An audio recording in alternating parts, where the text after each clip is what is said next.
So at the time of this recording, multiple news outlets are reporting that Donald Trump may be indicted sometime today by Jack Smith for Donald Trump's involvement in the January 6th insurrection. That would be the third major set of indictments, counting the one out of New York for potential campaign finance violations, the one from Jack Smith, which was filed a couple of months ago for the willful retention of classified and national defense information, and now this. And with all this in mind, I'm thinking of how Republican politicians, Republican candidates, people who are actually running against Donald Trump for the Republican primary in 2024, are talking about the nature of these investigations and the indictments and how they think it's bad for the country. So I want to play some clips in which Republicans weigh in on this, and then I want to ask you all a question as to the consistency and the sincerity of their beliefs. But before we dive into all that, if you haven't yet, please hit that like, subscribe, and the alert bell, and maybe check out my Patreon, because I'd really appreciate the support. So we're talking about the 2024 presidential election. It's the primary season, and there are multiple competitors against Donald Trump. Now, most of them do not stand a chance in hell, because even after all these indictments, all these investigations, Donald Trump is pretty clearly in the lead. As a matter of fact, again, Ron DeSantis, who used to be competitive with Donald Trump, is lagging behind. He and Vivek Ramaswamy are now neck and neck for second and third place. It's pretty bad for DeSantis.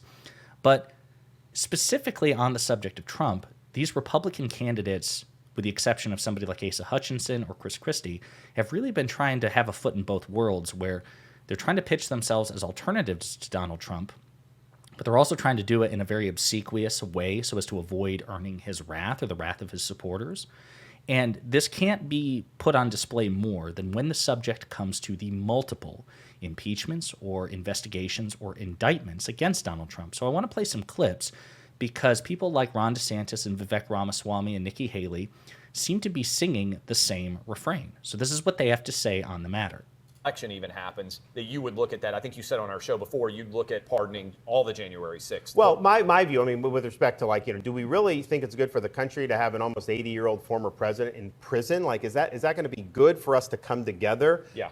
And that's the thing. It's like, there's divisions in this society, but there is some opportunity, I think, to come together on some things. But it's like when all this is going on, that makes it very difficult. So, I look back at like Nixon pardoning Ford. He took a lot of heat for it, but I think it was the right decision to just move the country beyond that. And, they could have tried to get a pound of flesh out of Nixon. And it wasn't that Nixon was above the law. It was just weighing how does that, provide fissures to society, for this. But it's a type of thing where, in terms of ending weaponization, I think, wielding pardon power is definitely part of it, clearing out the bureaucracy.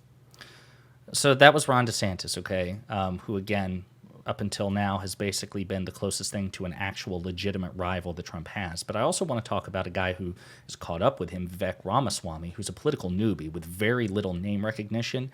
And this guy is actually looking to lap DeSantis. But here's what he has to say on the matter of pardoning Trump. And I'm happy to announce this is my commitment on January 20th, 2025, if I'm elected the next U.S. president, to pardon Donald J. Trump for these offenses in this federal case. And I have challenged, I have demanded that every other candidate in this race either sign this commitment to pardon on January 20th, 2025, or else to explain why they are not. So that was Vivek. And again, he doesn't really offer much by way of reasons. He does elsewhere, but he's committing to a full-on pardon of Trump if he becomes president. The last clip I want to play before we dive into this is Nikki Haley. This is on the Buck Sexton podcast, I believe, and this is what she has to say about the investigations and indictments and potential pardon of Donald Trump if he's found guilty. Your chief rival in the primary, the guy who's leading in the polls right now, is about to be before a judge down here in Florida. What do you make of the situation of Donald Trump, and would you commit to pardoning him if it came to it, if you were able to win the race?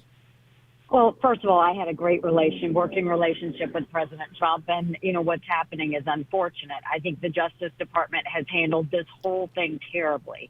I mean, you can't have one standard for Democrats like Hillary Clinton and Joe Biden and then another standard for Republicans like Donald Trump. And we're seeing that again, with the Biden bribery recordings that have come to light. I mean, the country should never stand for that, and I think that we should all speak up, and we have to be loud about that.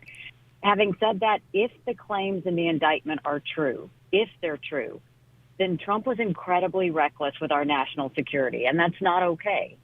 So now if you've got the question of a pardon, I mean, that's a very different question. I'm not going to presume President Trump's guilt. I think we all need to let this trial play out. We need to see, exactly what happens. But, when you look at a pardon, the issue is less about guilt and more about what's good for the country. And I think it would be terrible for the country to have a former president in prison for years because of a documents case. That's something you see in a third world country. I saw that at the United Nations. So I would be inclined in favor of a pardon. So that was Nikki Haley. And again, sorry for playing these clips back to back to back, but I wanted to provide a context here that basically a large number of Trump's rivals, and these are not just conventional Republican politicians, sitting members of Congress. These are people who are running for the presidency. They've basically committed to the idea or expressed inclination to pardon. And there's so much to unpack there. Now, Nikki Haley's talking about a double standard. Well, the situation with Trump and Clinton were materially different. I mean, we have Donald Trump on record recording, saying that he has national defense information, classified documents, which he didn't declassify, and that he shouldn't have, and he was showing them to unauthorized persons. We have nothing like that, literally nothing like that with Hillary Clinton, number one. Number two, we don't have anything like that with Joe Biden. President Biden is still under investigation by a special prosecutor for his classified documents that were found in his possession. We don't know what will happen there. So there are multiple issues with that.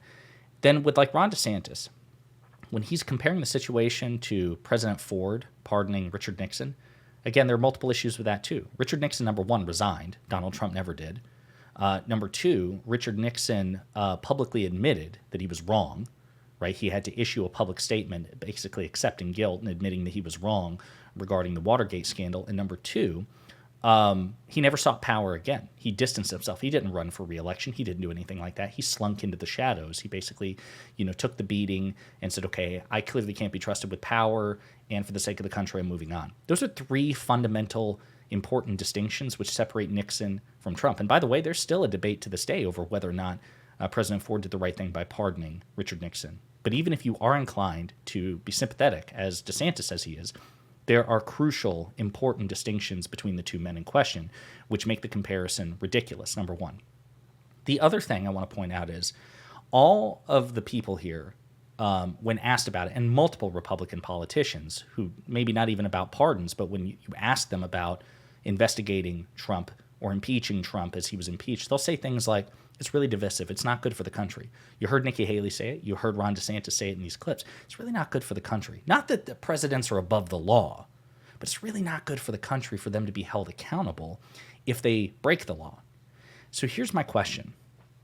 And I would challenge any serious reporter who's sitting across from Nikki Haley or Vivek Ramaswamy or Ron DeSantis to actually ask this. Okay, if you believe that it is divisive and corrosive and bad for the country to impeach or investigate or indict a political figure like Donald Trump, why don't you say the same things about Joe Biden?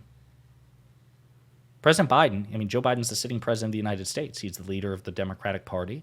Is it not divisive and corrosive to investigate him and his family, to try to impeach him? There have been 14 attempts by Republicans to impeach him already in terms of filing articles of impeachment. Why haven't you publicly condemned that? Why is it good for the country to investigate Joe Biden, the sitting president, try to impeach Joe Biden, the sitting president, and indict Joe Biden, the sitting president, but it's not okay to do the same to Donald Trump? How do you justify that double standard? And would you, if you were president, let's say Joe Biden was indicted for something, be it the fishing expedition Republicans are engaging in Congress or the classified document situation. Let's say Joe Biden is indicted. Would you commit, if you win the presidency, Mr. DeSantis, Ms. Haley, Mrs. Haley, I don't know if she's married, whoever it is, would you commit to pardoning him? Notice they never weigh in on that. And obviously, you know that they're not sincere. They absolutely do not care, and they actually probably support enthusiastically going after Joe Biden, the sitting president. That's okay. It's just divisive and corrosive to go after or try to hold accountable a Republican president. This hypocrisy, this inconsistency needs to be emphasized when these people sit down in front of journalists, and we need to put them on the record. Be like, okay, If this is your standard, does it apply to Democratic presidents too? And if not, why? And what would you do with the pardon power if a Democratic president like Joe Biden or a Democratic Secretary of State like Hillary Clinton were indicted? Would you pardon them too? We need to get them on the record, and we need to emphasize their hypocrisy.